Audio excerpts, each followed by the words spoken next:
Hi ನಮಸ್ತೆ ಎಲ್ರಿಗೂ welcome back to my YouTube channel. ಹೇಗಿದ್ದೀರಾ? ಎಲ್ಲರೂ ಚೆನ್ನಾಗಿದ್ದೀರಾ ಅಂತ ಭಾವಿಸ್ತಾ ಇವತ್ತಿನ ಬ್ಲಾಗ್ನ ಶುರು ಮಾಡ್ತಾ ಇದ್ದೀನಿ.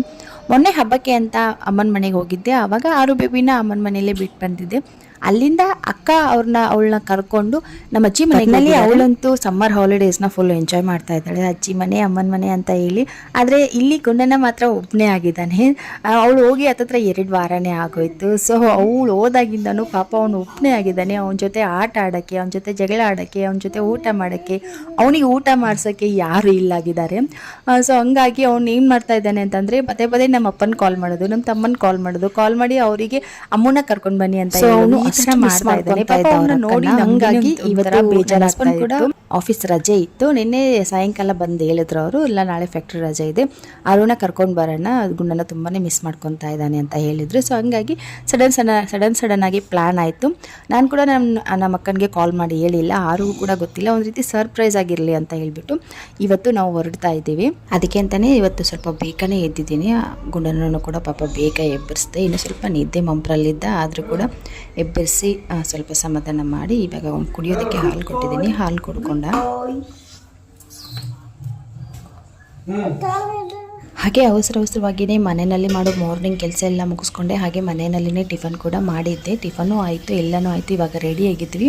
ನಮ್ಮ ಅಜ್ಜಿ ಊರಲ್ಲಿ ಫಿಲ್ಟರ್ ನೀರು ಸಿಗೋದಿಲ್ಲ. ಸೊ ಹಂಗಾಗಿ ಇಲ್ಲಿಂದನೇ ಒಂದು 4 ಲೀಟರ್ ನೀರು ತೊಗೊಂಡು ಹೋಗಬೇಕು ಅಂತ ಹೇಳಿ ನೀರನ್ನ ತುಂಬ್ಕೊತಾ ಇದ್ದೀನಿ. ಅಲ್ಲಿ ಫಿಲ್ಟರ್ ನೀರು ಬೇಕು ಅಂತ ಅಂದರೆ 4 ಕಿಲೋಮೀಟರ್ ದೂರ ಹೋಗಿ ಫಿಲ್ಟರ್ ನೀರನ್ನ ತೊಗೊಂಡು ಬರಬೇಕು. ಸೊ ಹಾಗಾಗಿ ಇಲ್ಲಿಂದನೇ ಒಂದು 4 ಬಾಟಲ್ ತೊಗೊಂಡು ಹೋಗೋಣ ಅಂತ ಹೇಳ್ಬಿಟ್ಟು ನೀರನ್ನ ತೊಗೊಂಡು ಹೋಗ್ತಾ ಇದ್ದೀವಿ. ಹಾಗೆ ನೀವು ಎದುರುಗಡೆ ನೋಡ್ತಾ ಇರೋ ಈ ಮಡಿಕೆ ಬಂದುಬಿಟ್ಟು ನಾವು ಮೊನ್ನೆ ಊರಿಗೆ ಹೋದಾಗ ಮುಧೋಳದಲ್ಲಿ ಪರ್ಚೇಸ್ ಮಾಡಿದ್ದು. ಸೊ ತುಂಬ ದಿನದಿಂದ ಹೋದ ಸೀಸನ್ನೇ ನಾವು ಒಂದು ಮಡಿಕೆನ ತೊಗೋಬೇಕು ಅಂತ ಅಂದ್ಕೊಂಡಿದ್ವಿ. ಬಟ್ ತೊಗೊಳಕ್ಕೆ ಆಗೇ ಇರಲಿಲ್ಲ. ಹಂಗೆ ತೊಗೋಬೇಕು ಅಂತ ಹೇಳಿನೇ ಸಮ್ಮರ್ ಸೀಸನ್ ಮುಗ್ದೋಯ್ತು. ಹಾಗಾಗಿ ಆವಾಗ ಮಿಸ್ ಆಗಿತ್ತು. ಸೊ ಈ ವರ್ಷನಾದರೂ ತಗೊಳ್ಳೋಣ. ಬರೀ ಫ್ರಿಜ್ಜಲ್ಲಿರೋ ನೀರನ್ನ ಕುಡಿತಾಯಿದ್ರು ಮಕ್ಕಳು.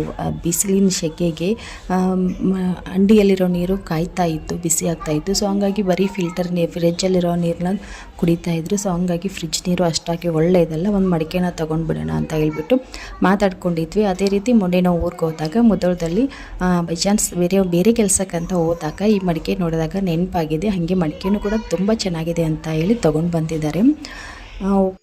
ಇದರ ಪ್ರೈಸ್ ಬಂದುಬಿಟ್ಟು 400 ರೂಪೀಸ್ನ ಕೊಟ್ಟಿದ್ದಾರೆ. ಸೊ ಮಡಿಕೆ ಯಾವ ಥರ ಇದೆ, ಚೆನ್ನಾಗಿದೆಯಾ, ನಿಮಗೂ ಇಷ್ಟ ಆಯಿತಾ ಅಂತ ಹೇಳಿ ನನಗೆ ಕಾಮೆಂಟ್ ಬಾಕ್ಸಲ್ಲಿ ತಿಳಿಸಿ. ಓಕೆ, ಕೆಲಸ ಎಲ್ಲ ಮುಗಿಸ್ಕೊಂಡು ನಾನು ಕೂಡ ರೆಡಿ ಆಗ್ತಾ ಇದ್ದೀನಿ. ನಾನು ಬಳಸ್ತಾ ಇರೋ ಕ್ರೀಮ್ ಬಂದುಬಿಟ್ಟು ಇಲ್ಲಿ ಲ್ಯಾಕ್ಮೆ ಸನ್ ಎಕ್ಸ್ಪರ್ಟ್ ಅವ್ರದ್ದು ಸನ್ಸ್ಕ್ರೀಮ್ನ ನಾನಿಲ್ಲಿ ಯೂಸ್ ಮಾಡ್ತಾ ಇದ್ದೀನಿ. ನಾನು ಯಾವಾಗಲೂ ಕೂಡ ಅಷ್ಟೇ ಸನ್ಸ್ಕ್ರೀಮ್ ಮಾತ್ರ ಯೂಸ್ ಮಾಡ್ತೀನಿ. ಬೇರೆ ಯಾವುದೇ ರೀತಿ ಕ್ರೀಮ್ನ ನಾನು ಬಳಸೋಕ್ಕೆ ಹೋಗೋದಿಲ್ಲ. ಯಾಕೆ ಅಂತಂದರೆ ನನ್ನ ಸ್ಕಿನ್ನು ತುಂಬಾ ಸೆನ್ಸಿಟಿವ್ ಆಗಿದೆ. ಸೊ ಹಂಗಾಗಿ ನಾನು ಯಾವುದೇ ಕ್ರೀಮ್ ಬಳಸೋದಿಲ್ಲ.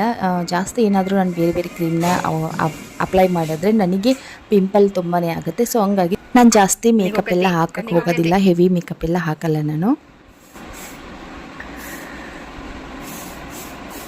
ಕೂಲ್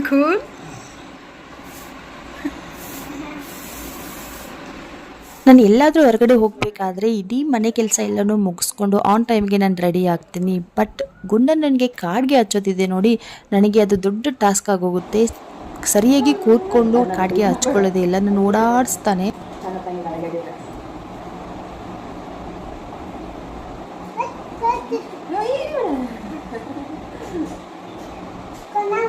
ಇಲ್ಲಪ್ಪ, ನಂಗೆ ಗೊತ್ತಿಲ್ಲ. ಇಲ್ಲೋ ಬಂಗಾರ ಮುಚ್ಚು ದೌರಾಜ ಅಂಟಿನ ಬಿಟ್ಟು ಹೋಗೋಣ. ನಾವು ಎದಕ್ಕೆ ಹೊಂಟೀವಿ ಈಗ? ಅದೇ ಯಾಕೆ ಹೊಂಟೀವಿ? ಹಾಂ, ಅಕ್ಕ ಅಂದ್ರ ಅಲ್ಲ,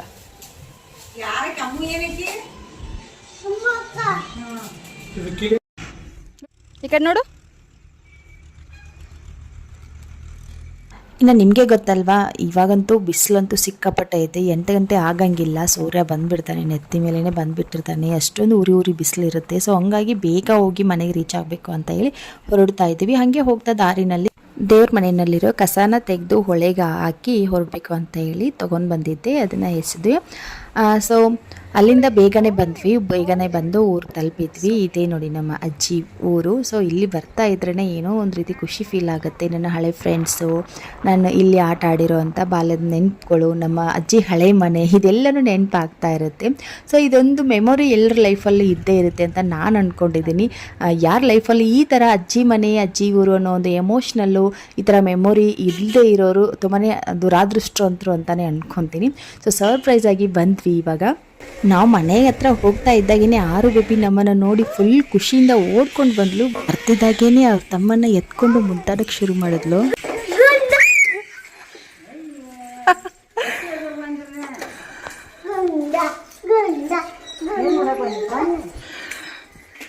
ಈಗ ಬಂದೀವ್ರಿ ನೋಡಿ. ಬರ್ತಿದ್ದ ಹಾಗೇನೆ ಅವನನ್ನು ತಬ್ಕೊಂಡು ಮುದ್ದಾಡಿ ಇವಾಗ ಅವ್ನು ಕರ್ಕೊಂಡು ಅವ್ನ ಸ್ಲಿಪ್ಪರ್ಸ್ ಎಲ್ಲ ಬಿಚ್ಚಿ ಅವನನ್ನು ದೇವ್ರಿಗೆ ಕರ್ಕೊಂಡು ಹೋಗ್ತಾ ಇದ್ದಾಳೆ. ಇದೇ ಅಲ್ವಾ ಅಕ್ಕ ಅಂದರೆ ಸೆಕೆಂಡ್ ತಾಯಿ ಅಂತ ಹೇಳೋದಕ್ಕೆ ರೀಸನ್ನು. ಒಂದು ಒಳ್ಳೆ ಎಕ್ಸಾಂಪಲ್ ಅಂತಲೇ ಹೇಳ್ಬೋದು. ಸೊ ಓಕೆ, ನಾನು ಬಂದಿದ್ದ ತಕ್ಷಣವೇ ಫಸ್ಟ್ ದೇವಸ್ಥಾನಕ್ಕೆ ಬಂದು ದೇವರಿಗೆ ನಮಸ್ಕಾರ ಮಾಡ್ತಾ ಇದ್ದೀನಿ. ಇನ್ನು ನಾನು ನಿಮಗೆ ಲಾಸ್ಟ್ ಟೈಮ್ ಹೇಳಿದ್ದೆ, ಇನ್ನು ನೆಕ್ಸ್ಟ್ ಯುಗಾದಿಗೆ ನಮ್ಮ ಅಜ್ಜಿ ತಾತನಿಗೆ ಈ ದೇವಸ್ಥಾನದ ಪೂಜೆ ಬರುತ್ತೆ ಅಂತ ಹೇಳ್ಬಿಟ್ಟು. ಸೊ ಅದೇ ರೀತಿ ಇವಾಗ ಮೊನ್ನೆ ಯುಗಾದಿ ಹಬ್ಬದ ದಿನವೇ ದೇವಸ್ಥಾನದ ಪೂಜೆ ಅವ್ರಿಗೆ ಬಂತು. ಸೊ ಅವ್ರು ಇವಾಗ ದೇವಸ್ಥಾನದಲ್ಲೇ ಇರೋದು. ಅವ್ರಿಗೆ ಉಳ್ಕೊಳ್ಳೋದಕ್ಕೆ ಮನೆಯನ್ನ ಕೊಟ್ಟಿದ್ದಾರೆ.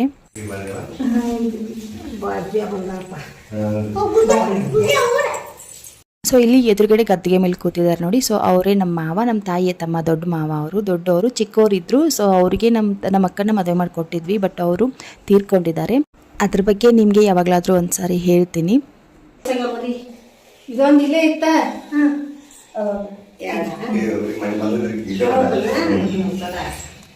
ಇನ್ನು ಈ ಒಂದು ವರ್ಷ, ಮುಂದಿನ ವರ್ಷ ಯುಗಾದಿವರೆಗೂ ಕೂಡ ನಮ್ಮ ಅಜ್ಜಿ ತಾತ, ನಮ್ಮ ಮಾವ ಎಲ್ಲರೂ ಇಲ್ಲೇ ಇರ್ತಾರೆ ದೇವಸ್ಥಾನದಲ್ಲಿನೇ.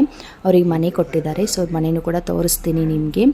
ಯಾವ ಥರ ಇರುತ್ತೆ ದೇವಸ್ಥಾನಗಳಲ್ಲಿ ಉಗ್ರಾನ್ ಕೊಟ್ಟಿರ್ತಾರೆ ನೋಡಿ ಪೂಜಾರಿಗಳಿಗೆ ಅಂತ ಹೇಳಿ. ಸೊ ಅದನ್ನು ಯಾವ ಥರ ಇರುತ್ತೆ ಅಂತ ನಿಮಗೆ ತೋರಿಸ್ತೀನಿ ನೋಡಿ. ನಾನು ಇವಾಗ ಉಗ್ರಾನದಲ್ಲೇ ಕೂತಿರೋದು. ಎದುರುಗಡೆ ದೇವಸ್ಥಾನ ಇದೆ. ಸೊ ದೇವಸ್ಥಾನದ ಎದುರುಗಡೆಗೆ ಮನೆ ಇರುತ್ತೆ. ಈ ಥರ ಇರುತ್ತೆ. ಕಂಪ್ಲೀಟಾಗಿ ನಾನು ತೋರ್ಸೋಕ್ಕೆ ಹೋಗಿಲ್ಲ. ಇವತ್ತು ತುಂಬಾ ರಶ್ ಇದೆ, ಜನ ಬರ್ತಾ ಇದ್ದಾರೆ. ಸೊ ಹಾಗಾಗಿ ಕಂಪ್ಲೀಟಾಗಿ ತೋರ್ಸೋಕ್ಕಾಗಿಲ್ಲ ಈ ವ್ಲಾಗಲ್ಲಿ. ನಿಮಗೆ ಬೇಕು ಅಂತ ಅಂದರೆ ನಾನು ಇನ್ನೊಂದು ಬ್ಲಾಗಲ್ಲಿ ನಿಮಗೆ ಹೋಮ್ ಟೂರ್ ರೀತಿ ಮಾಡಿ ತೋರಿಸ್ತೀನಿ. ನಾನಿವಾಗ ಇಲ್ಲಿ ಬಂದಿರೋ ಭಕ್ತಾದಿಗಳಿಗೆ ಆಮ್ಲಿನ ಕೊಡ್ತಾ ಇದ್ದೀನಿ. ದೂರದಿಂದ ಬಂದಿರ್ತಾರೆ ಭಕ್ತರು, ಆಯಾಸ ಆಗಿರುತ್ತೆ, ಸುಸ್ತಾಗಿರುತ್ತೆ, ಏನೋ ಒಂದು ಅಪೇಕ್ಷೆ ಇಟ್ಕೊಂಡು ಬಂದಿರ್ತಾರೆ. ಸೊ ಅಲ್ಲಿ ಹೋಗಿ ದೇವಸ್ಥಾನಕ್ಕೆ ಹೋಗಿ ದೇವ್ರ ನಮಸ್ಕಾರ ಮಾಡಿ ದರ್ಶನ ಪಡ್ಕೊಂಡು ಇಲ್ಲಿ ಉಗ್ರಾಣಕ್ಕೆ ಬಂದು ಆಮ್ಲಿನ ಕುಡಿದು ಹೋಗ್ತಾ ಇರ್ತಾರೆ. ಸೊ ನಾವು ಪ್ರತಿದಿನ 2ರಿಂದ 3 ಗಡಿಗೆ ಆಗೋವಷ್ಟು, ಅಂದರೆ 3 ಮಡಿಕೆ ಆಗೋವಷ್ಟು ಆಮ್ಲಿನ ಮಾಡಬೇಕು. ಇವಾಗ ತಾನೇ ಬಂದಿದ್ದಾರೆ. ಸೊ ಹಂಗಾಗಿ ಇನ್ನೂ ಮಡಿಕೆನ ಯಾರೂ ಕೊಟ್ಟಿಲ್ಲ. ಸೊ ಮಡಿಕೆನೂ ಕೂಡ ಅಷ್ಟೇ ಭಕ್ತರೇ ಕೊಡ್ತಾ ಇರ್ತಾರೆ. ಸೊ ಭಕ್ತರು ಮಡಿಕೆ ಕೊಡೋವರೆಗೂ ಈ ಥರ ಒಂದು ಸ್ಟೀಲ್ ಹಂಡಿಯಲ್ಲಿ ಹಾಕಿ ಇಟ್ಟಿದ್ದಾರೆ. ಸೊ ಮಡಿಕೆನಲ್ಲಿ ಹಾಕಿದ್ರೆ ಆಂಬ್ಲಿ ತಂಪಾಗುಳಿಯುತ್ತೆ. ಸೊ ಹಂಗಾಗಿ ಓಕೆ. ಇನ್ನು ಏನಪ್ಪ ಅಂತಂದರೆ ಯಾವ ಥರ ಇದೆ ಅಂತ ಅಂದರೆ, ನಾನು ನಿಂತಿರೋದು ಒಂದು ವಾಲು, ಹಿಂದ್ಗಡೆ ಒಂದು ಅಡುಗೆ ಮನೆ, ಮುಂದ್ಗಡೆ ಒಂದು ಸ್ಪೇಸ್ ಬಿಟ್ಟಿದ್ದಾರೆ ಅಷ್ಟೇ. ಈ ಥರ ಇರುತ್ತೆ, ನಿಮಗೆ ತೋರಿಸ್ತೀನಿ. ಹಾಗೆ ಇನ್ನೊಂದು ಏನಪ್ಪ ಅಂತ ಅಂದರೆ, ಪ್ರತಿಯೊಬ್ಬರಿಗೂ ಕೂಡ ಅವರದ್ದೇ ಆದ ಫೇವ್ರೇಟ್ ಅಂತ ಒಂದಿರುತ್ತೆ. Favourite person, favourite food, favourite colour, favourite ಬಟ್ಟೆ, ಫೇವ್ರೇಟ್ ಅಂತ ಹೇಳಿ ಎಲ್ಲನೂ ಇರುತ್ತೆ. ಅದ್ರ ಜೊತೆಗೆ ಫೇವ್ರೇಟ್ ಜಾಗ ಅಂತಲೂ ಕೂಡ ಒಂದಿರುತ್ತೆ. ನಾವು ಎಷ್ಟೇ ದೇಶ ಸುತ್ಕೊಂಡು ಬರಲಿ, ಇಡೀ ವರ್ಲ್ಡೇ ನಾವು ಸುತ್ಕೊಂಡು ಬಂದ್ರೂ ಕೂಡ ಯಾವುದೇ ಒಂದು ಜಾಗದಲ್ಲಿ ನಮಗೆ ನೆಮ್ಮದಿ ಅನ್ನೋದು ಸಿಗುತ್ತೆ. ಪೀಸ್ಫುಲ್ಲಾಗಿ ಬದುಕೋದಕ್ಕೆ, ಪೀಸ್ಫುಲ್ಲಾಗಿರೋದಕ್ಕೆ, ಮೈಂಡ್ ಪೀಸ್ಫುಲ್ಲಾಗಿರೋದಕ್ಕೆ ಒಂದು ನಮ್ಮದೇ ಆದ ಫೇವ್ರೇಟ್ ಜಾಗ ಅಂತ ಒಂದಿರುತ್ತೆ.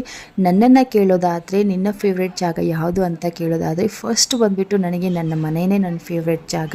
ಅದರಲ್ಲೂ ನನ್ನ ಕಿಚನ್ ನನಗೆ ಫೇವ್ರೇಟ್ ಅಂತ, ಫೇವ್ರೇಟಲ್ಲಿ ಫೇವ್ರೇಟು. ಇನ್ನು ಅದನ್ನು ಹೊರತುಪಡಿಸಿ ಫೇವ್ರೇಟ್ ಜಾಗ ಯಾವುದು ಅಂತ ಕೇಳಿದ್ರೆ ನನಗೆ ನಮ್ಮ ಅಜ್ಜಿ ಊರು ಅಂತಲೇ ಹೇಳ್ಬೋದು. ನಮ್ಮ ಅಜ್ಜಿ ಊರಲ್ಲಿ ಸ್ಪೆಷಲ್ಲಾಗಿ ಈ ಜಾಗನೇ ನನಗೆ ಫೇವ್ರೇಟು. ದೇವಸ್ಥಾನ ಏನಿದೆ ನೋಡಿ, ಸೊ ಇದು ನನಗೆ ತುಂಬಾ ಫೇವ್ರೇಟು. ನಾನು ನಿಜ ಹೇಳ್ತೀನಿ, ನಾನು ಕಾಯ್ತಾ ಇರ್ತೀನಿ ನಮ್ಮ ಅಜ್ಜಿ ತಾತನಿಗೆ ಯಾವಾಗ ದೇವಸ್ಥಾನದ ಪೂಜೆ ಬರುತ್ತೆ ಅಂತ ಹೇಳಿ ಕಾಯ್ತಾ ಇರ್ತೀನಿ. ಪ್ರತಿ 5 ವರ್ಷಕ್ಕೊಂದ್ಸಾರಿ ಅವರಿಗೆ ಈ ದೇವಸ್ಥಾನದ ಪೂಜೆ ಬರುತ್ತೆ. ಅಷ್ಟು ಫೇವ್ರೇಟು ನನಗೆ ಈ ದೇವಸ್ಥಾನದ ಜಾಗ. ಅಷ್ಟೊಂದು ಇಷ್ಟ ಆಗುತ್ತೆ ನನಗೆ. ಅಲ್ಲಿ ಹಿಂದ್ಗಡೆ ನನ್ನ ಮಗಳು ಗಿಡದ ಮೇಲ್ಗಡೆ ಹತ್ತಾ ಇದ್ದಾಳೆ, ನೋಡ್ತಾ ಇದ್ದೀರಲ್ವಾ. ಸೊ ನಾನು ಕೂಡ ಅವಳಷ್ಟು ಏಜ್ನಲ್ಲಿದ್ದಾಗ, ಅವಳು ವಯಸ್ಸಿನವಳಾಗಿದ್ದಾಗ ಇದೇ ಗಿಡದ ಮೇಲೆ ಹಿಂಗೆ ಹತ್ತಿ ಕೂತ್ಕೊತಾ ಇದ್ದೆ. ಎಷ್ಟೋ ಸಾರಿ ಇಡೀ ದಿನ ನಾನು ಇದೇ ಗಿಡದಲ್ಲೇ ಆಟ ಆಡಿದ್ದೀನಿ. ಅಲ್ಲಿರೋ ಹೂಗಳೆಲ್ಲ ಕಿತ್ಕೊಳ್ಳೋದು, ಮತ್ತು ದೇವ್ರಿಗೆಲ್ಲ ಸಾಯಂಕಾಲ ಬೆಳಿಗ್ಗೆ ಪೂಜೆ ಮಾಡೋದಕ್ಕೆ ಅಲ್ಲಿಂದ ನಾನೇ ಕೀಳ್ತಾ ಇದ್ದೆ ಹೂಗಳನ್ನು. ಹಂಗೆ ಎಷ್ಟೋ ಸಾರಿ ಇದೇ ಗಿಡದ ಮೇಲೆ ಕೂತ್ಕೊಂಡು ಊಟ ಮಾಡಿದ ನೆನಪು ಕೂಡ ನನಗೆ ಇವಾಗಲೂ ಇದೆ. ಅಷ್ಟು ಫೇವ್ರೇಟ್ ನನಗೆ ಈ ಜಾಗ. ಸೊ ಎಷ್ಟೊಂದು ನೆನಪುಗಳಿದೆ. ಓಕೆ, ನಮ್ಮ ಅಜ್ಜ ಬಂದರು. ಅವರು ಇವಾಗ ಭೂಮಿ ಮೇಲೆ ಹೋಗ್ತಾರೆ ಅಂತಂದರೆ ಕಾಳು ದವಸ ಧಾನ್ಯ ಎಲ್ಲ ಈಸ್ಕೊಂಡು ಬರೋದಕ್ಕೆ ಹೋಗ್ತಾರೆ ದೇವಸ್ಥಾನ ವತಿಯಿಂದ. ಸೊ ಹಂಗೆ ಹೋಗಿದ್ದಾರೆ. ಪಾಪ ಅವರಿಗೆ 2 ಕಿವಿನೂ ಕಂಪ್ಲೀಟಾಗಿ ಕೇಳೋದಿಲ್ಲ ನಮ್ಮ ಅಜ್ಜನಿಗೆ. ನಮ್ಮ ತಾಯಿಯ ತಂದೆ ಇವರು. ಆದ್ರೂ ಕೂಡ ಈ ವಯಸ್ಸಲ್ಲಿ ಇಡೀ ದಿನ ಹೋಗಿ ಕಾಳು ತರ್ತಾರೆ, ಎಲ್ಲ ಮಾಡ್ತಾರೆ. ಇನ್ನು ಪೂಜೆ ಇಲ್ಲದೆ ಇರೋ ಟೈಮ್ನಲ್ಲಿ ಮನೆಯಲ್ಲಿ ಹಸುಗಳಿದ್ದಾವೆ, ಹಸುಗಳಿಗೆ ಮೇವು ಮಾಡೋದಾಗಿರ್ಬೋದು, ಅವುಗಳಿಗೆ ನೀರು ಕೊಡಿಸೋದು, ಅವುಗಳಿಗೆ ಮೇವು ಹಾಕೋದು, ಎಲ್ಲ ಕೆಲಸನೂ ಮಾಡ್ತಾ ಇರ್ತಾರೆ. ಸೊ ಮನೆಯಲ್ಲಿ ಎಲ್ಲರೂ ಇದ್ದಾರೆ ಅಂತ ಹೇಳ್ಬಿಟ್ಟು ಬರ್ತಾ ಬಜ್ಜಿನ ತೊಗೊಂಡು ಬಂದಿದ್ದಾರೆ. ಇಷ್ಟು ಪ್ರೀತಿಯಿಂದ ತಂದಿದ್ದಾರೆ. ಅವರಿಗೆ ಮೊಮ್ಮಕ್ಕಳು ಅಂದರೆ ತುಂಬಾ ಇಷ್ಟ. ಅವ್ರಿಗೆ ಇನ್ನೂ ಗೊತ್ತಿಲ್ಲ ನಾನು ಸರ್ಪ್ರೈಸ್ ಆಗಿ ಬಂದಿದ್ದೀನಿ, ಬಟ್ ನಾವು ನಾಳೆ ಹೋಗ್ತೀವಿ ಅಂತ ಹೇಳಿದ ತಕ್ಷಣ ಎಲ್ಲರೂ ಶಾಕ್ ಆಗಿದ್ದಾರೆ. ಅದರಲ್ಲೂ ಆರು ಬೇಬಿನ ಕರ್ಕೊಂಡು ಹೋಗ್ತೀನಿ ಅಂತ ಹೇಳಿದ ತಕ್ಷಣ ನಾನು ಕೊಟ್ಟಿರೋ ಸರ್ಪ್ರೈಸ್ ಅವರಿಗೆ ಇಷ್ಟನೇ ಆಗಲಿಲ್ಲ. ಕರ್ಕೊಂಡು ಹೋಗೋದಕ್ಕೆ ಬಂದಿದ್ದೀನಿ ಆರು ಬೇಬಿನ ಅಂತ ಹೇಳಿದ ತಕ್ಷಣ ಎಲ್ಲರ ಮುಖನೂ ಬಾಡೋಯ್ತು. ನಾನು ಒಂದು 4 ದಿನ ಇದ್ದು ಹೋಗ್ತೀನಿ ಅಂತ ಅಂದ್ಕೊಂಡಿದ್ರು ಎಲ್ಲರೂ. ಬಟ್ ನಾನು ಆರು ಬೇಬಿನ ನಾಳೆನೇ ಕರ್ಕೊಂಡು ಹೋಗಬೇಕು ಅಂತ ಬಂದಿರೋದು. ಅದನ್ನು ಹೇಳಿದಾಗ ಅವರಿಗೆ ಫುಲ್ ಬೇಜಾರಾಯಿತು. ಬಟ್ ಕರ್ಕೊಂಡು ಹೋಗಲೇಬೇಕು. ಯಾಕೆ ಅಂದರೆ ನನ್ನ ಗಂಡನ ಮನೆ ಕಡೆಯಿಂದ ನನ್ನ ಗಂಡನ ತಂಗಿದು ಮದುವೆ ಇದೆ, ನಮ್ಮ ನಾದನಿದು. ಸೊ ಅಲ್ಲಿ ನಾವು ಹೋಗಲೇಬೇಕು. ಹಾಗೆ ಮದುವೆ ಮುಗಿತಾ ಇದ್ದಾಗೇ ಆರು ಬೇಬಿನ ಸ್ಕೂಲ್ಗೆ ಅಡ್ಮಿಷನ್ ಮಾಡಬೇಕು, ಬೇರೆ ಸ್ಕೂಲ್ಗೆ. ನಮ್ಮ ಲೈಫ್ ಯಾವ ಥರ ಆಗಿದೆ ಅಂತ ಅಂದರೆ, ಇವಾಗ ನಾವು ಫ್ಯಾಕ್ಟ್ರಿನಲ್ಲಿ ವರ್ಕ್ ಮಾಡ್ತೀವಿ ನೋಡಿ. ಸೊ ಹಂಗಾಗಿ ನನ್ನ ಹಸ್ಬೆಂಡ್ಗೆ ಯಾವಾಗ ಟ್ರಾನ್ಸ್ಫರ್ ಆಗುತ್ತೋ ಗೊತ್ತಿರೋದಿಲ್ಲ. ಸೊ ಸಡನ್ನಾಗಿ ಬೇರೆ ಊರಿಗೆ ಟ್ರಾನ್ಸ್ಫರ್ ಆದರೆ ಆರು ಬೇಬಿ ಸ್ಕೂಲ್ನ ನಾವು ಮತ್ತೆ ಅಲ್ಲಿಂದ ನಾವು ಮತ್ತೆ ಎಲ್ಲಿ ನಮಗೆ ಟ್ರಾನ್ಸ್ಫರ್ ಆಗಿರುತ್ತೋ ಅಲ್ಲಿ ಹೋಗಿ ಅಡ್ಮಿಷನ್ ಮಾಡಬೇಕು. ಈ ಥರ ಒಂದು ಕಷ್ಟದ ಪರಿಸ್ಥಿತಿ ನಮ್ಗೆ ಬಂದಿದೆ. ಮಕ್ಳ ಸ್ಕೂಲ್ ಯಾವಾಗಲೂ ಒಂದೇ ವೇನಲ್ಲಿ ಸಾಗಬೇಕು, ಒಂದೇ ಸ್ಕೂಲಲ್ಲಿ ಒಂದು ಕಂಟಿನ್ಯೂ ಮಾಡಬೇಕಾಗಿರುತ್ತೆ. ನಾವು ಪ್ರತಿ ವರ್ಷವೂ ಬೇರೆ ಬೇರೆ ಊರಿಗೆ ಬೇರೆ ಸ್ಕೂಲ್ಗೆ ಅಡ್ಮಿಷನ್ ಮಾಡ್ತಾ ಹೋದರೆ ಫ್ಯೂಚರಲ್ಲಿ ಅವಳಿಗೇ ತೊಂದರೆ ಆಗೋದು. ಸೊ ಹಂಗಾಗಿ ನಮಗೆ ಏನು ಮಾಡಬೇಕು ಅಂತಲೇ ಅರ್ಥ ಆಗ್ತಾಯಿಲ್ಲ. ಸೊ ನಾನು ಊರಿಗೆ ಹೋಗಿ ಅಲ್ಲಿ ಮಕ್ಕಳನ್ನ ಕರ್ಕೊಂಡು ಅಲ್ಲೇ ಇದ್ಕೊಂಡು ಅವ್ರನ್ನ ಸ್ಕೂಲ್ ಅಡ್ಮಿಷನ್ ಮಾಡಿಕೊಂಡು ಅಲ್ಲೇ ಇರಬೇಕು. ನನ್ನ ಹಸ್ಬೆಂಡು ಎಲ್ಲಿ ಟ್ರಾನ್ಸ್ಫರ್ ಆಗುತ್ತೋ ಅಲ್ಲೇ ಆ ಊರಲ್ಲೇ ಇದ್ಕೊಂಡು ರೂಮ್ ಮಾಡಿ ಅಲ್ಲೇ ಇರ್ತಾರೆ ಅಂತ ಮಾತಾಡ್ಕೊಂಡಿದ್ವಿ. ಬಟ್ ಆ ಥರ ಮಾಡಿದ್ರೆ ನನ್ನ ಹಸ್ಬೆಂಡ್ಗೆ ಅಡುಗೆ ಮಾಡೋಕ್ಕೆ ಬರೋದಿಲ್ಲ. ಪ್ರತಿದಿನ ಹೋಟ್ಲಲ್ಲಿ ಹೊರಗಡೆನೇ ಊಟ ಮಾಡಬೇಕು. ಸೊ ಆ ಥರ ಮಾಡಿದ್ರೆ ಹೆಲ್ತು ಕೂಡ ಸರಿಯಾಗಿ ಉಳಿಯೋದಿಲ್ಲ. ಅಷ್ಟು ಕಷ್ಟಪಟ್ಟು ನಾವು ಎಷ್ಟೇ ಸಂಪಾದನೆ ಮಾಡಿದ್ರೂ ಕೂಡ ನಮ್ಮ ಆರೋಗ್ಯನ ನಾವು ಕಾಪಾಡ್ಕೊಳ್ಳೋದಕ್ಕೆ ಆಗದೆ ಹೋದರೆ ಮುಂದೆ ನಮ್ಮ ಮಕ್ಕಳ ಭವಿಷ್ಯನ ಯಾರು ರೂಪಿಸ್ಬೇಕು ಹೇಳಿ? ನಮ್ಮ ಮಕ್ಕಳಿಗೆ ನಾವೇ ಆಧಾರ ಅಲ್ವಾ? ಸೊ ಆ ದೃಷ್ಟಿಯಿಂದ ನಾವು ನಮ್ಮ ಆರೋಗ್ಯನ ನಾವು ಗಮನ ಕೊಡಲೇಬೇಕು. ನಾವು ಆರೋಗ್ಯವಾಗಿ ಇದ್ಕೊಂಡು ನಮ್ಮ ಮಕ್ಕಳನ್ನು ನೋಡ್ಕೊಬೇಕು, ನಮ್ಮ ಮಕ್ಕಳ ಭವಿಷ್ಯನ ರೂಪಿಸ್ಬೇಕಾಗಿರುತ್ತೆ. ಸೊ ಹಂಗಾಗಿ ನಮಗೆ ಆ ಥರ ನಾನು ಒಂದು ಕಡೆ ಇದ್ದು ನನ್ನ ಹಸ್ಬೆಂಡ್ ಒಂದು ಕಡೆ ಇದ್ದು ಅವರ ಆರೋಗ್ಯನ ಹಾಳು ಮಾಡ್ಕೊಳ್ಳೋದು ಕೂಡ ನನಗಿಷ್ಟ ಇಲ್ಲ. ಸೊ ಹಂಗಾಗಿ ನಮಗೆ ಏನು ಮಾಡಬೇಕು ಅಂತಲೂ ತೋಚ್ತಾ ಇಲ್ಲ. ಇನ್ನೂ ಯೋಚನೆ ಮಾಡ್ತಾ ಇದ್ದೀವಿ. ಈಗಾಗಲೇ ಸ್ಕೂಲ್ ಅಡ್ಮಿಷನ್ ಕೂಡ ಸ್ಟಾರ್ಟ್ ಆಗಿದೆ ಎಲ್ಲ ಕಡೆನೂ. ನೋಡೋಣ, ಏನಾದರೂ ಒಂದು ದಾರಿ ಸಿಗುತ್ತೆ. ಭಗವಂತ ಏನಾದರೂ ದಾರಿ ತೋರಿಸ್ತಾನೆ. ಆ ವಿಚಾರದ ಬಗ್ಗೆ ನಿಮ್ಮ ಜೊತೆ ಮತ್ತೆ ಒಂದು ಸರಿ ಮಾತಾಡ್ತೀನಿ ನಾನು. ಓಕೆ, ಇವಾಗ ನೆಕ್ಸ್ಟ್ ಡೇ ನಾವು ಹೋದ ದಿನ ಅಲ್ಲೇ ಉಳ್ಕೊಂಡ್ವಿ. ನೆಕ್ಸ್ಟ್ ಡೇ ಮಾರ್ನಿಂಗು ದೇವ್ರ ಪೂಜೆ ನಡೀತಾ ಇದೆ. ಇವಾಗ ಮಾರ್ನಿಂಗ್ 3 ಗಂಟೆಯಿಂದನೇ ದೇವ್ರ ಪೂಜೆ ನಡೀತಾ ಇದೆ. ಬುತ್ತಿ ಪೂಜೆ ಎಲ್ಲ ಮಾಡ್ತಾ ಇರ್ತಾರೆ. ಸೊ ಅದನ್ನು ನಾನು ವೀಡಿಯೋ ಮಾಡ್ಕೋಬೇಕು ಅಂತ ಅಂದ್ಕೊಂಡೆ. ಬಟ್ ಆ ಥರ ವೀಡಿಯೋ ಮಾಡಬಾರ್ದು ಅಂತ ಹೇಳಿದ್ರು. ಎಲ್ಲ ಪೂಜೆ ಎಲ್ಲ ಕಂಪ್ಲೀಟ್ ಆದಮೇಲೆ, ಪೂಜೆ ಶುರು ಆದಮೇಲೆ ನೀನು ವಿಡಿಯೋ ಮಾಡ್ಕೊ ಅಂತ ಹೇಳಿದ್ರು ನಮ್ಮ ಮಾವ. ಸೊ ಹಂಗಾಗಿ ಮಾಡ್ಕೊಳ್ಳಿಲ್ಲ. ಇವಾಗ ಎಲೆ ಪೂಜೆನ ಮಾಡ್ತಾಯಿದ್ರೆ ಅಂದರೆ ದೇವರಿಗೆ ಎಲೆ ಪೂಜೆ ಮಾಡೋದಕ್ಕೆ ಕೊಟ್ಟಿರ್ತಾರೆ ಭಕ್ತಾದಿಗಳು. ಇವತ್ತೊಂದು ಮ್ಯಾರೇಜ್ ಇದೆ ಇಲ್ಲಿ. ಸೊ ಅವ್ರು ಕೊಟ್ಟಿರೋದು ಇವತ್ತು ಅಭಿಷೇಕ ಇದೆ, ರುದ್ರಾಭಿಷೇಕ ಇದೆ, ಹಾಗೆ ಎಲೆ ಪೂಜೆ ಮತ್ತು ಬುತ್ತಿ ಪೂಜೆ ಇದೆ. ಸೊ ಎಲ್ಲನೂ ನಿಮಗೆ ತೋರಿಸ್ತೀನಿ. ಇವಾಗ ಎಲೆ ಹಾಕ್ತಾ ಇದ್ದಾರೆ.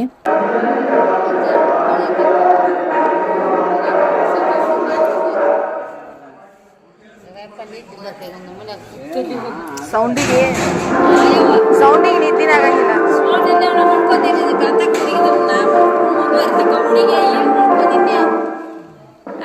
ನೀವು ಒಳಗೆ ಮುಕ್ಕೊಂಡಿರಿ, ಅವಾಗ ಹೊರಗೆ ಮುಕ್ಕೊಂಡಿ ತಾಯಿ ಸೌಂಡ್ ಮಕ್ಕೊಂಡೊಳಕ್ಕೆ ಮತ್ತೆ ಆಗ ಹೇಳಿರ್ಲಕ್ಕಿ.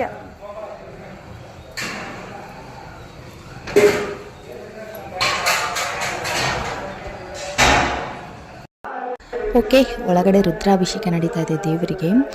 ಸ್ವಲ್ಪ ಹೂವು ಆಗಿತ್ತು, ಅದನ್ನು ಕಿತ್ಕೊಂಡು ಬಂದೆ, ಅದನ್ನು ಹೂವು ಕೊಡ್ತಾ ಇದ್ದೀನಿ. ನಿನ್ನೆ ಸಾಯಂಕಾಲ ನಮ್ಮ ಅಜ್ಜಿ ಹೋಗಿ ರಾಶಿ ಹೂವನ್ನು ತೊಗೊಂಡು ಬಂದಿದ್ದಾರೆ ದೇವ್ರಿಗೆ ಅಂತ ಹೇಳಿ. ದೇವರಲ್ಲಿ ಒಬ್ಬರು ಹೊಲದ ಮಾಲೀಕರು ಪ್ರತಿದಿನ ದೇವಸ್ಥಾನಕ್ಕೆ ಹೂವು ನನ್ನ ಹೊಲದಿಂದಾನೇ ಹೋಗಬೇಕು ಅಂತ ಹೇಳಿದ್ದಾರೆ ಅಂತೆ, ದೇವರಿಗೆ ಅರ್ಪಣೆ ಆಗಬೇಕು ಅಂತ. ಸೊ ಅಲ್ಲಿ ಹೋಗಿ ಕಿತ್ಕೊಂಡು ಬರ್ತಾರೆ ಪ್ರತಿದಿನ.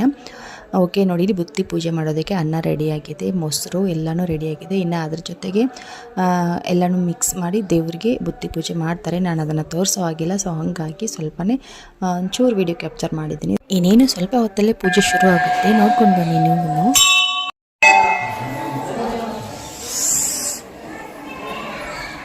ಬಟನ್ ಬಿಡಿತ ಅದೇ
ಶಾರದೆ ಸೇವತಿಗೆ ಜಯ ಜಯ, ಜಗದಾಧಾರಿಗೆ ಜನ್ಮವಿದೂರಿಗೆ ನಗಜಾತೆಗೆ ಗುಹಜಲ ಪರಮಾತೆಗೆ ನಿಗಮಾಗಮವಾನಿಗೆ ಕಲ್ಯಾಣಿಗೆ ಸದ್ಗುಣಗಣಮನಿಗೆ ಜಯ ಜಯ, ಅಗಣಿತ ನಾಮೆಗೆ ಸ್ವಗಸಿನ ಸೀಮೆಗೆ ಮೃಗಧರ ಝೂಟಿಗೆ ರತ್ನ ಕಿರೀಟಿಗೆ ಪಗಳುವ ಮುನಿ ಸಂತಾನಿಗೆ ಮಾನಿಗೆ ಭಜಗಳ ಒಡೆದು ಮಗೆ ಜಯ ಜರಿಮುಖ ಲೀಲಾ ಲೋಲೆಗೆ ಬಾಲೆಗೆ ಕರಣವಿಸುತ್ತಿಗೆ ಕಾಮಿತ ಸಿದ್ಧಿಗೆ ಗುರು ಶಂಭುಲಿಂಗ ಜೀವಿಗೆ ಬಾವಿಗೆ ಸುರಚರ ಶಾಂಭವಿಗೆ ಜಯ ಜಯ,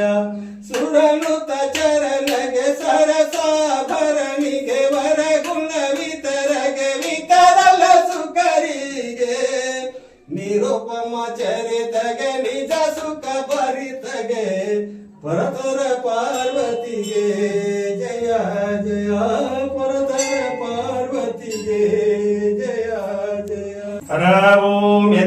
यज्ञमयन्तु देवास्तानि धर्माणि प्रथमनासन्तेनाकं महिमात्सति अन्त्रपूर्वे साध्या सन्ति देवो मन्त्रमूर्तते ॐ चैतन्यं शाश्वतं शान्तं व्योमातीतं निरञ्जनं नादबिन्दु कलातीतं तस्मै श्री गुरुवे नमः जय मंगलम जय नमः शिव पार्वतीश्वर हर हर महादेव श्री परमानंद महाराज की जय श्री बसवेश्वर महाराज की जय सकल साधु संत महाराज की जय चिदानंद अवधूत अंबा माता ಇನ್ನು ಪೂಜೆ ಎಲ್ಲ ಮುಗಿಯೋ ಅಷ್ಟರಲ್ಲಿ 7:30 8 ಗಂಟೆನೇ ಆಗೋಯ್ತು. ಸೊ ಹಂಗಾಗಿ ಜಾಸ್ತಿ ಹೊತ್ತು ನಿಂತ್ಕೊಳ್ಳೋಕೆ ಹೋಗಲಿಲ್ಲ ಅಲ್ಲಿ.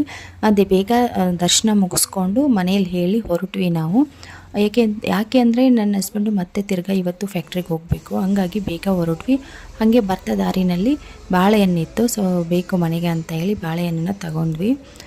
ನಮ್ಮ ಗುಂಡಣ್ಣನಿಗೆ ಬಾಳೆಹಣ್ಣು ಅಂದರೆ ತುಂಬಾ ಇಷ್ಟ. ಬಟ್ ಮಕ್ಕಳು ಯಾವ ಥರ ಇರ್ತಾರೆ ನೋಡಿ, ಮನೆಯಲ್ಲಿ ಎಷ್ಟೊಂದು ಗ್ರೇಪ್ಸ್ ಇದ್ದಾವೆ ಮೊನ್ನೆ ತಂದಿರೋದು.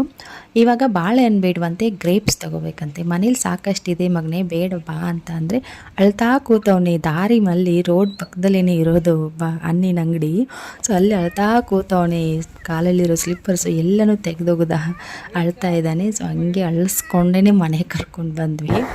ಸೊ ಬಂದ್ವಿ, ಮನೆಗೆ ರೀಚ್ ಆದ್ವಿ. ಇನ್ನು 10 ಗಂಟೆಗೆಲ್ಲ ನನ್ನ ಹಸ್ಬೆಂಡ್ ಆಫೀಸ್ಗೆ ಹೋಗಬೇಕು ನೋಡಿ. ಮನೆಗೆ ಬರೋ ಅಷ್ಟರಲ್ಲಿ 9:30 ಆಗೋಗಿತ್ತು. ಇನ್ನು ಹಾಫ್ ಆನ್ ಅವರ್ ಮಾತ್ರ ಟೈಮ್ ಇರೋದು ಅವರಿಗೆ. ಸ್ವಲ್ಪ ಮನೆಗೆ ಬಂದು ಫ್ರೆಶ್ ಆಗಿ ಮತ್ತೆ ತಿರ್ಗಾ ಅವರು ಆಫೀಸಿಗೆ ಹೊರಟರು.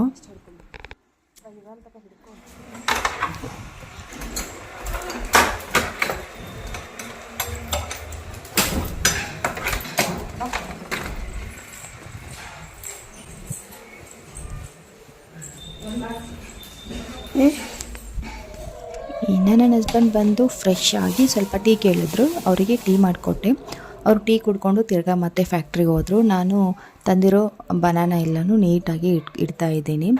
ಇನ್ನು ಸ್ವಲ್ಪ ಇವತ್ತೊಂದಿನ ಹಂಗೆ ಇಡಬೇಕು ಈ ಬನಾನನ, ನಾಳೆಗೆ ತುಂಬ ಚೆನ್ನಾಗಿ ಹಣ್ಣಾಗಿರುತ್ತೆ, ಆವಾಗ ಟೇಸ್ಟ್ ಇರುತ್ತೆ. ಇವಾಗ ಸದ್ಯಕ್ಕೆ ತಿಂದರೆ ಅಷ್ಟಾಗಿ ಟೇಸ್ಟ್ ಇರೋದಿಲ್ಲ. ಈ ಬನಾನಾ ಸ್ಪೆಷಲ್ ಅದು.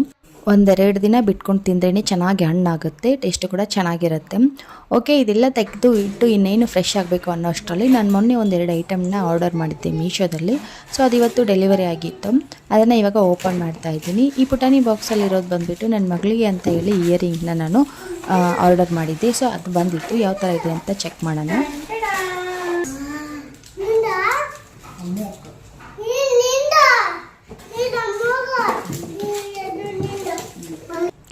ನೋಡಿ ಇಯರಿಂಗ್ಸ್ ಯಾವ ಥರ ಇದೆ ಅಂತ ಹೇಳಿ, ಸಖತ್ ಚೆನ್ನಾಗಿದೆ. 4 ಇಯರಿಂಗ್ಸು ಬಂದುಬಿಟ್ಟು ಡಿಸೈನ್ ಮಾತ್ರ ಸಖತ್ತಾಗಿದೆ, ತುಂಬ ಚೆನ್ನಾಗಿದೆ. ನನಗಂತೂ ಇಯರಿಂಗ್ ತುಂಬಾ ಇಷ್ಟ ಆಯಿತು. ನೋಡ್ತಾ ಇರ್ಬೋದು ನೀವು, 4 ಇಯರಿಂಗ್ಸ್ ಇದೆ. ಪ್ರತಿಯೊಂದು ಇಯರಿಂಗು ಡಿಸೈನು ಕೂಡ ಡಿಫ್ರೆಂಟ್ ಆಗಿ ತುಂಬಾ ಚೆನ್ನಾಗಿದೆ. ಕ್ವಾಲಿಟಿನೂ ಕೂಡ ಅಷ್ಟೇ ತುಂಬಾ ಚೆನ್ನಾಗಿದೆ. ನೋಡ್ತಾ ಇರ್ಬೋದು ನೀವು, 4 ಇಯರಿಂಗ್ನ ತೋರಿಸ್ತಾ ಇದ್ದೀನಿ. ಬಟ್ ಈ ಇಯರಿಂಗ್ ಪ್ರಾಬ್ಲಮ್ ಏನಾಯಿತು ಅಂತ ಅಂದರೆ ತುಂಬಾ ದೊಡ್ಡದಿದೆ, ಅಂದರೆ ದೊಡ್ಡವ್ರ ಸೈಜಲ್ಲಿದೆ, ದೊಡ್ಡವ್ರು ಆರಾಮಾಗಿ ಹಾಕ್ಕೊಬೋದು. ಬಟ್ ನನ್ನ ಮಗಳಿಗೆ ಸೆಟ್ ಆಗಲಿಲ್ಲ ಇದು. ನೋಡಿ ಅವಳು ಯಾವ ಥರ ಮಾಡ್ತಾ ಇದ್ದಾಳೆ ಅಂತ ಹೇಳಿ, ತುಂಬ ದೊಡ್ಡದಾಯಿತು, ಆಡ್ ಆಗಿ ಕಾಣಿಸ್ತಾ ಇತ್ತು. ಅಲ್ಲದೆ ಅವಳು ಕಿವಿ ತೂತಲ್ಲಿ ಅದು ಹೋಗ್ತಾನೆ ಇರಲಿಲ್ಲ. ಪಾಪ ತುಂಬಾ ಕಷ್ಟಪಟ್ಟು ಒಂದು ಇಯರಿಂಗ್ ಹಾಕಿದೆ, ಅಷ್ಟರಲ್ಲಿ ಅವಳು ಅಳಕ್ಕೆ ಶುರು ಮಾಡಿದ್ಲು. ಸೊ ಹಂಗಾಗಿ ಸುಮ್ಮನೆ ವೇಸ್ಟ್ ಆಗುತ್ತೆ. ನಾನಂತೂ ಈ ಥರ ಇಯರಿಂಗ್ಸ್ನ ಹಾಕೋದಿಲ್ಲ, ಹಂಗಾಗಿ ಬೇಡಮ್ಮ ರಿಟರ್ನ್ ಮಾಡೋಣ ಅಂತ ಹೇಳಿದೆ. ಬಟ್ ದೊಡ್ಡವ್ರು ಯಾರಾದರೂ ಹಾಕ್ಕೊಳ್ಳೋರು ಇದ್ರೆ ಸಖತ್ ಚೆನ್ನಾಗಿದೆ, ಆರಾಮಾಗಿ ತರಿಸ್ಕೊಂಡು. ಮತ್ತೊಮ್ಮೆ ಹೇಳ್ತೀನಿ, ಕ್ವಾಲಿಟಿ ಆಗಲಿ ಡಿಸೈನ್ ಆಗಲಿ ಯಾವುದ್ರಲ್ಲೂ ಕೊರತೆ ಇಲ್ಲ, ಸಖತ್ ಚೆನ್ನಾಗಿದೆ, ಒಳ್ಳೆ ಪ್ರಾಡಕ್ಟು. ನಿಮಗೆ ಬೇಕಂದರೆ ನೀವು ತರಿಸ್ಕೊಬೋದು. ಓಕೆ, ಇವಾಗ ನೆಕ್ಸ್ಟ್ ಪ್ರಾಡಕ್ಟಲ್ಲಿ ಏನಿದೆ ಅಂತ ಚೆಕ್ ಮಾಡೋಣ ಬನ್ನಿ. ಓಕೆ, ಓಪನ್ ಮಾಡ್ತಾ ಇದ್ದೀನಿ, ಗೆಸ್ ಮಾಡಿ ಏನಿರ್ಬೋದು ಅಂತ ಹೇಳಿ. ಓಕೆ ನೋಡಿ, ನಾನು ನನ್ನ ಮನೆಗೆ ಬೇಕು ಅಂತ ಹೇಳಿ 2 ಪ್ಲ್ಯಾಂಟ್ಸ್ನ ಆರ್ಡರ್ ಮಾಡಿದ್ದೆ, ರಿಯಲ್ ಪ್ಲ್ಯಾಂಟು. ಇದು ಬಂದ ತಕ್ಷಣ ನನ್ನ ಮಗಳು, ಅಮ್ಮ ನಿಜವಾಗ್ಲೂ ಪ್ಲ್ಯಾಂಟ್ಸಾ ಇದು, ನಿಜವಾಗ್ಲೂ ಗಿಡನ ಅಂತ ಕೇಳ್ತಾ ಇದ್ಲು.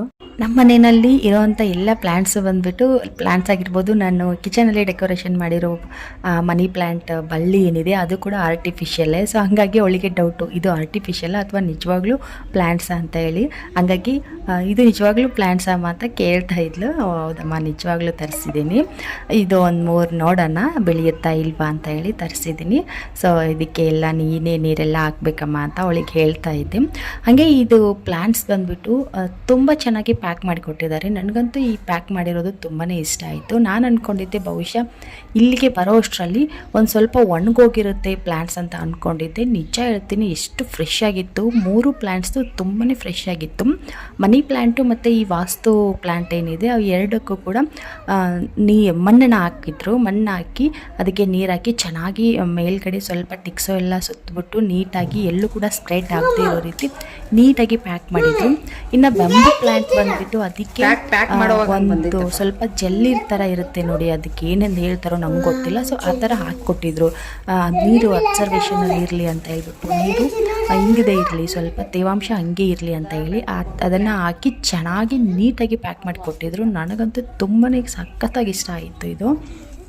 ನೋಡಿ, ಪ್ರತಿಯೊಂದು ಪ್ಲ್ಯಾಂಟ್ಸ್ದು ಎಲೆಗಳು ಎಷ್ಟು ಫ್ರೆಶ್ ಆಗಿದೆ ಅಂತ ಹೇಳಿ ನಾನು ಎಕ್ಸ್ಪೆಕ್ಟ್ ಮಾಡಿದ್ದಕ್ಕಿಂತನೂ ತುಂಬ ಚೆನ್ನಾಗಿ ಬಂದಿದೆ. ಆರ್ಡರು ಸಖತ್ ಇಷ್ಟ ಆಯಿತು ನನಗೆ. ಈ ಐಟಮ್ಗಳು, ಈ ಪ್ಲ್ಯಾಂಟ್ಸ್ಗಳು ತುಂಬ ಇಷ್ಟ ಆಯಿತು. ಓಕೆ, ನೀವು ಕೂಡ ತರಿಸೋರಾಗಿದ್ದರೆ ತುಂಬ ಚೆನ್ನಾಗಿದೆ. ನಿಮಗೆ ಆರಾಮಾಗಿ ನೀವು ತರಿಸ್ಕೊಬೋದು. ತುಂಬ ಚೆನ್ನಾಗಿ ಡೆಲಿವರಿ ಮಾಡಿಕೊಡ್ತಾರೆ. ನನಗಂತೂ ತುಂಬಾ ಇಷ್ಟ ಆಯಿತು. ಈ ಥರ ಪ್ಲ್ಯಾಂಟ್ಸ್ಗಳು, ಇಂಡೋರ್ ಪ್ಲ್ಯಾಂಟ್ಗಳು ಮನೆಯಲ್ಲಿ ಇರಬೇಕು ಅಂತ ಹೇಳ್ತಾರೆ. ಇದರಿಂದ ಮನಿ ಹೆಚ್ಚಾಗುತ್ತೆ, ಆರ್ಥಿಕ ಪರಿಹಾರ ಆಗುತ್ತೆ ಅಂತ ಹೇಳ್ತಾರೆ. ಅದೆಲ್ಲ ನಂಗೆ ಗೊತ್ತಿಲ್ಲ, ಬಟ್ ಸೈಂಟಿಫಿಕಲಿ ನೋಡಬೇಕಾದ್ರೆ ಈ ಒಂದು ಗಿಡ ಮರಗಳಿಂದ ನಮಗೆ ಒಳ್ಳೆ ಆಕ್ಸಿಜನ್ ಸಿಗುತ್ತೆ, ನಮ್ಮ ಆರೋಗ್ಯಕ್ಕೆ ಒಳ್ಳೆ ಬೆನಿಫಿಟ್ಸ್ ಇದೆ ಅಂತ ಹೇಳ್ತಾರೆ. ಸೊ ಅದಕ್ಕೋಸ್ಕರನಾದರೂ ನಾವು ಮನೆಯಲ್ಲಿ ಈ ಥರ ಪ್ಲ್ಯಾಂಟ್ಸ್ಗಳನ್ನು ಬೆಳೆಸೋದು ತುಂಬಾ ಒಳ್ಳೆಯದು. ನೀವೇನಾದರೂ ತರಿಸ್ಕೊಬೇಕು ಅಂತ ಅಂದರೆ ನನಗೆ ಕಾಮೆಂಟ್ ಮಾಡಿ. ಇದ್ರದ್ದು ಲಿಂಕ್ನ ನಿಮಗೆ ಡಿಸ್ಕ್ರಿಪ್ಷನ್ನಲ್ಲಿ ಕೊಟ್ಟಿರ್ತೀನಿ. ನೀವು ಕೂಡ ಯಾರಾದರೂ ತರಿಸ್ಕೊಬೇಕು ಅನ್ನೋರಿದ್ದರೆ ಡಿಸ್ಕ್ರಿಪ್ಷನ್ಗೆ ಹೋಗಿ ಲಿಂಕ್ ಇರುತ್ತೆ, ನೀವು ಅಲ್ಲಿಂದ ತರಿಸ್ಕೋಬೋದು.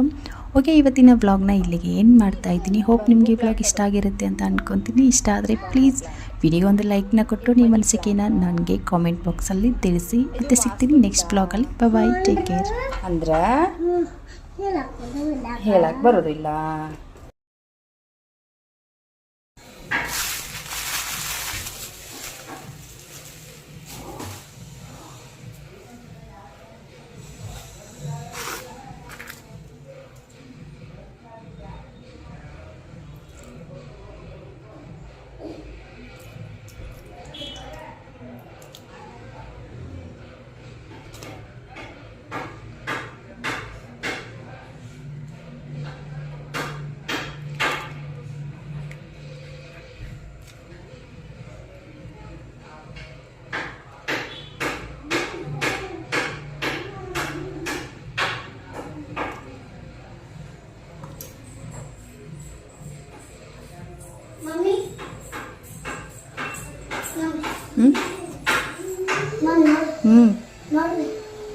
ನೋಡ್ತೀನಿ.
ಬಿಡು, ಎಲ್ಲಿ ಹಂಗೆ ಮಾಡಬಾರ್ದು.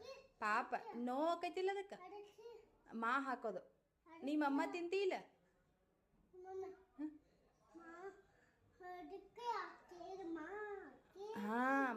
ಹಂಗೆ ಮಾಡಬೇಡ. ಅದು ನಿಜವಾಗ್ಲೂ ಮನಿ ಪ್ಲ್ಯಾಂಟ್ ಅಪ್ಪು. ಅಡಿಗೆ ಹಾಕೋದಲ್ಲ ಅದಕ್ಕೆ. ಅಪ್ಪೋ, ಮಮ್ಮ ತಿಂತೈತೆ ಅದು. ಹಾಂ, ಓಕೆ. ಅದು ಮಮ್ಮ ಉಂತೈತಿ, ಮಮ್ಮ ಹಾಕ್ಬೇಕು ಅದಕ್ಕೆ.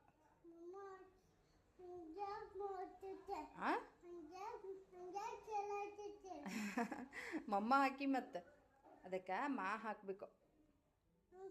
ಹಾಕಿದ್ರೆ ಬೆಳಿತೈತಿ. ಹಾಂ, ಬಸವಣ್ಣ ಹಾಕ್ಬೇಕು ಅದಕ್ಕೆ. ನೀರ ನೀರಂದ್ರೆ ಏನು? ಹಾಂ ಹೂ ಆಗಂಗಿಲ್ಲ ಅದ್ರಾಗ, ಹೂ ಆಗಲ್ಲ.